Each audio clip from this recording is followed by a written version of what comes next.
को कोई तो मिलेगा जिसको पढ़ना, जिसको पढ़ना। और मेरी जीजियों, एक बात याद रखना, हमने इसी जयंती स्टेडियम में दया सिंह भैया आपने जब पिछली बार कथा चलाई थी, तो इसके पहली वाली कथा 2024 थी, तो उस समय पर हम एक बात कहे थे, आपके स्मरण में था, और आपने उस बात के लिए कहा भी था कि गुरु जी ये गजब की बात। उस समय हमने कहकर गए थे कि एक बेटी के लिए सबसे बड़ा कन्यादान क्या होता है? अलमारी देना, फ्रिज देना, गाड़ी देना, बंगला देना, सामान देना। एक बेटी का सबसे बड़ा कन्यादान क्या होता है? तो हम 2024 में यहाँ तय कर गए थे, एक बेटी को अगर कन्यादान में कुछ देना चाहते हो तो अच्छी शिक्षा दीजिए और अच्छी पढ़ाई कराओ, अच्छी एजुकेशन कराओ, जिससे बेटी अपने पांव पर खड़ी हो सके। और मैं दया सिंह भैया आपको साधुवाद देता हूँ इस चीज के लिए।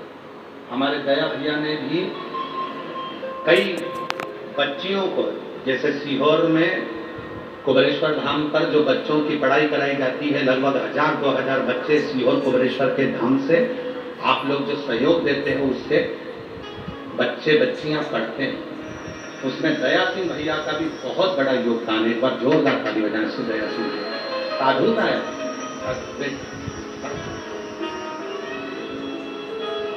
शिक्षा दो।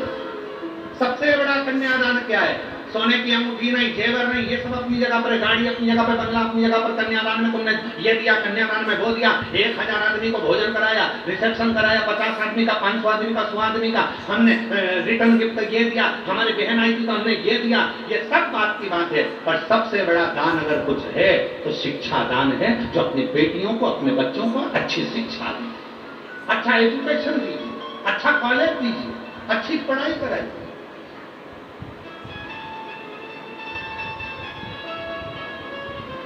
चलो आते हैं कथा में। मां जानकी के विवाह के पहले सीता जी को किस किसने पढ़ाया था? शिव महापुराण की कथा में, श्री रामचरितमानस में लिखा, पूरे जनकपुरी की सौभाग्यवती नारियों को बुलाकर मां जानकी को उपदेश, ज्ञान, शिक्षा दी गई। सारे संतों को बुलाकर मां जानकी को उपदेश दिया गया, शिक्षा दी गई। शिक्षा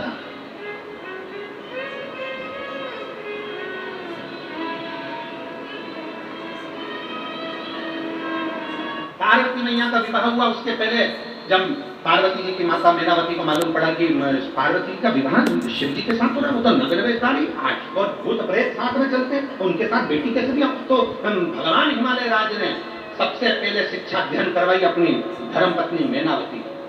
बुलाया संत साधुओं को और बुलाकर कहा, मेनावती को ज्ञान दो, उपदेश दो कि शिव में और ये शमशान में अंतर, साधारण आदमी में अंतर।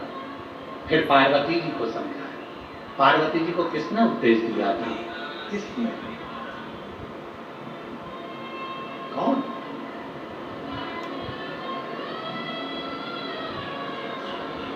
हमको नहीं मालूम। हमने एक बार कथा में कहा था कि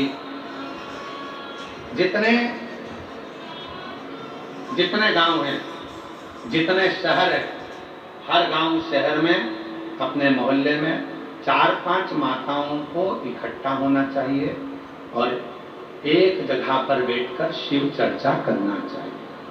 यहाँ करते हैं कि नहीं करते? एक बार हमने कथा में कहा था, करते हो आप लोग? जम के तो बोलो, जरा हाथ तो उठाओ दमदारी से। कहाँ? हाँ ठीक है, ठीक है, ठीक है। शिव चर्चा करना चाहिए।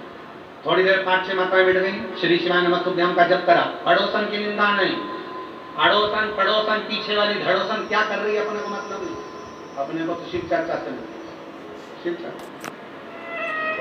शिव चर्चा करो, 4-5 भजन गा लो, बीच में बोल लो श्री शिवाय नमस्तुभ्याम, श्री शिवाय नमस्तुभ्याम, श्री शिवाय नमस्तुभ्याम, श्री शिवाय नमस्तुभ्याम। शिव चर्चा मतलब आपस में एक दूसरे को अपने विचारों का आदान प्रदान, शिक्षा।